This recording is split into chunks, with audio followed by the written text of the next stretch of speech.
কালকে তো তোমরা দেখলে কত সবজি কিনে এনেছে, তো সব কিছু সবজি দিয়ে আর পালং শাক দিয়ে মাছের মাথা দিয়ে ভেবেছি একটা তরকারি করব, খুব ভালো লাগে খেতে। তাই দেখো এখানে পেঁয়াজ আর টমেটো বের করেছি, আর এখানে সবজি কাটা হয়ে গেছে, ধোয়াও হয়ে গেছে।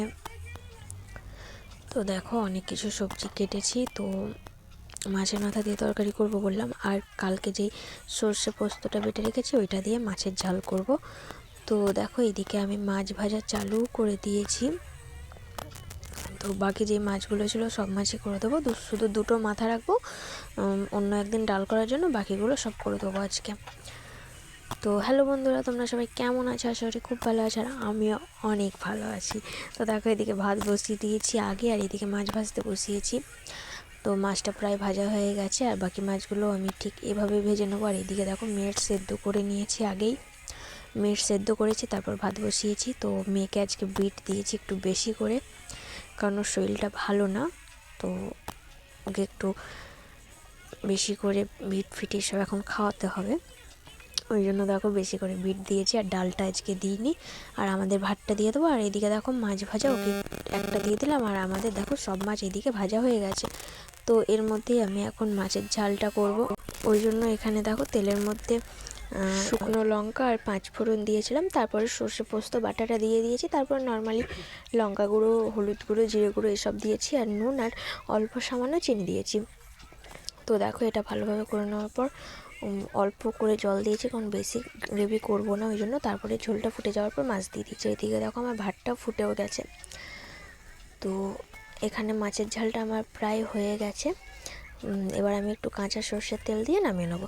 তারপরে দেখো আমি মেয়েকে গেছিলাম চান করাতে, চান করাতে যাওয়ার আগে আমি এখানে এটা বসিয়ে দিয়েছিলাম। এটা প্রায় অল্প একটু পরিমাণে ভাজা হয়ে গেছে, আর একটু ভাজা হয়ে গেলে আমি মাছের মাথাটা দেবো। তো মাছের মাথাটা আমি এখানে ভেঙে নিয়েছি। তো তোমরা কে কীভাবে করো শাক দিয়ে মাছের মাথা দিয়ে তরকারি আমাকে বলবে, আর আমি এইভাবেই করি। তো দেখো এটা প্রায় অল্প একটু জল বেরিয়েছিল, ওটা শুকিয়ে গেছে। এবারে আমি মাছের মাথাটা দিয়ে দিলাম। তো এটা দিয়ে বেশ ভালো করে নেড়ে চেড়ে করবো, আমি কষে নেব। তারপরে আমি শাকটা দেবো, চাপা দিয়ে একটু আলু টালুগুলো সেদ্ধ করে নেবো, তারপরে আমি শাকটা দিয়ে করব। তো চলো পুরো ভিডিওটা দেখতে থাকো। আর দেখো জল কিন্তু আমি একটু দিইনি, চাপা দিয়ে করছি বলে একটু হয়েছে। তো এবারে আমি শাকগুলো সব দিয়ে দেবো, শাক দিলে আরও জল বেরোবে। তো ওই জল দিয়ে আমার সবজি আর শাক সব কিছুই সেদ্ধ হয়ে যাবে।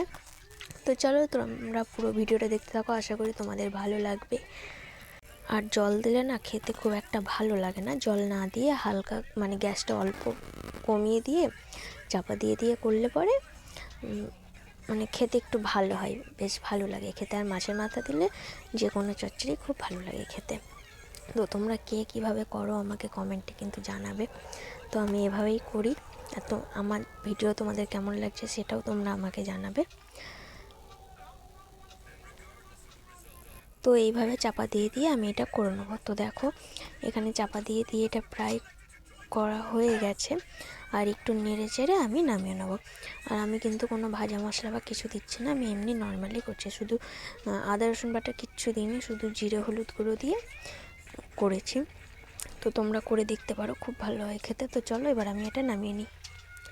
তো দেখো এখানে আমার রান্না কমপ্লিট হয়ে গেছে, মাছের ঝাল করেছি সর্ষে পোস্ত দিয়ে, আর করেছি হচ্ছে শাক দিয়ে মাছের মাথা দিয়ে একটা চচ্চড়ি,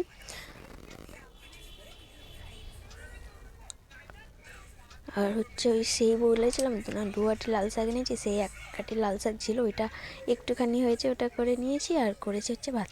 তো চলো ভিডিওটা আজ এই পর্যন্ত, সবাইকে টাটা।